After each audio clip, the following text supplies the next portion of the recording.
এই একটা শাড়ি, তার সাথেই হচ্ছে আলতা সিঁদুর। তো এগুলো আমরা দিতে যাব আজকে চ্যালেঞ্জের মাকে। আমাদের আলতা সিঁদুর, শাড়ি আর টিপ। তো এখানে আমার বোন একটা একটা করে খুলে নিচ্ছিল। তো 14 প্রদীপ দেওয়া কমপ্লিট আমাদের। তো এরপরেই আমরা রেডি হয়ে গিয়েছিলাম যে চ্যালেঞ্জের মাকে টিপ, শাড়ি, আলতা সিঁদুর দেওয়ার জন্য। কারণ আজকে যেহেতু গয়না পরাবে ঠাকুরের, তো সেহেতু আজকে টিপ শাড়ি দিয়ে দিতে হবে, তাহলে আমাদের টিপটাও মাকে পরানো হবে। তো এইটা হচ্ছে পুরো কমপ্লিট। আর প্রত্যেক বছর আমরা মাকে এটা দিয়ে থাকি। তো এবার প্যাকেট করা হয়। তো আমার বনু যাবে না, কারণ ও এখন নেল এক্সটেনশন করবে বসে, তো সেই জন্য ও প্যাকেট করে দিচ্ছিল। আর আমি মা আর বাবা যাব দিতে, দুটো ঠাকুরও দেখা হয়ে যাবে, ব্যাস সেই হবে। কি করবি? এটা তোরা নূপুর ওই তো দিদিকে পড়াবা। আমারও আছে, আমি কাল পড়াটা নিয়ে ও এখন যেহেতু বেরোবে ওই জন্য ওকে পড়াচ্ছি। কি ভালো, কি ভালো। তো আমাকে নূপুর পরিয়ে দিচ্ছিল, দেখো আমার বনু, কারণ আমি নূপুরটা ঠিকঠাক করে পড়তে পারি না, সেই জন্য। তো আমরা রেডি হয়ে বেরিয়ে পড়েছি। এই যে আমার মাকে বলছি একটু হাই করে দাও, মা শুনতেই পাইনি, সামনে ওদের ফাংশন হচ্ছে সেইটা দেখছিল।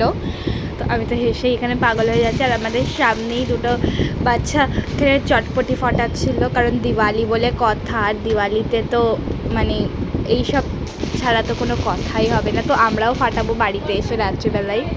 তো এইটা হচ্ছে আমাদের সামনেই যে ঠাকুরটা হয়েছে আমাদের সংহতি মা, সেই ঠাকুরটা। তখন সাজ গয়না ইত্যাদি পরানো চলছিল, পুরো কমপ্লিট হয়নি। আর তার সামনেই ফাংশন হচ্ছিল। আর এই হচ্ছে সমস্ত দর্শকরা দেখছিল বসে। আর আমরাও একটু দাঁড়িয়েছিলাম, কারণ বাবা একটু বেরিয়েছিল সেই জন্য। আর এই রাস্তাটা এত সুন্দর লাগছিল, জাস্ট অসাম। তো তারপরে আমরা বেরিয়ে গিয়েছিলাম। তো দেখি আমাদের সেবক সঙ্গে লাইটও চলে গেছে, এখানে আমাদের কালভৈরবী মায়েরও লাইট চলে গেছে। তো দেখে তো মনটা খুশি হয়ে গেল। তো আমরা ফাইনালি চলে এলাম হাই স্ট্রিটে। তো এইটা হচ্ছে চ্যালেঞ্জের মায়ের গেট, আর এইটা হচ্ছে আমাদের চাষাপাড়া মায়ের গেট হচ্ছে এখানে। তো আমরা আস্তে আস্তে যাচ্ছি। আর আজকেও রাস্তায় প্রচণ্ডই ভিড় ছিল। আর চ্যালেঞ্জের প্যান্ডেলটা জাস্ট অসাধারণ লাগছে, অসাধারণ। জাস্ট তোমরাই দেখে বলো যে কেমন লাগছে। তো এখানে আমরা দিয়ে নিচ্ছিলাম। তো এটা আমাদের একটা জেঠু, ওই জেঠুটা টিপ, শাড়ি, গয়না সব নিচ্ছিল, ভোগের কুপন টুপন দিচ্ছিল। তো ওখানে আমার বাবা দাঁড়িয়ে কথা বলছিল। আর এই যে হচ্ছে চ্যালেঞ্জের মা, আর সামনেই হচ্ছে ফাংশন। আর ওপরটা দেখো, জাস্ট এত সুন্দর লাগছে সাজানোটা, মানে ওয়াও, পুরো ওয়াও।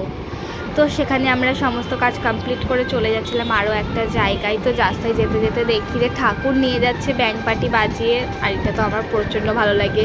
আর এই হচ্ছে ঠাকুরটা, জানি না এটা কোথাকার, হয়তো দেখতে পাবো পরে গেলে কোথাও, তখন তোমাদেরকে বলবো যে এটা কোথাকার ঠাকুর ছিল, এত সুন্দর। তো এইটা হচ্ছে আরও একটা ঠাকুরের প্যান্ডেল, মানে ওই সোজা রাস্তাতেই। এটা হচ্ছে ভয়ঙ্করী মায়ের প্যান্ডেল। তো এই ঠাকুরটা একদম সত্যি ভয়ঙ্করীর মতোই দেখতে, জাস্ট তোমরা দেখো। তো যেতে যেতে দেখছি একটা বাড়ির মাকে নিয়ে যাওয়া হচ্ছিল, এত অপূর্ব লাগছিল দেখতে, জাস্ট কথাই না। এই হচ্ছে আমাদের ভয়ঙ্করী মায়ের প্যান্ডেল। আর আমাদের ভয়ঙ্করী মাকে দেখো, এত অপূর্ব লাগবে দেখতে। এই হচ্ছে আমাদের ভয়ঙ্করী মা। তো আর এটা আমাদের সিদ্ধেশ্বরী মায়ের মন্দির, খুব সুন্দর করে সাজিয়েছে। তো বাড়ি গিয়ে বাজি ফাটাবো, চলো দেখা হচ্ছে।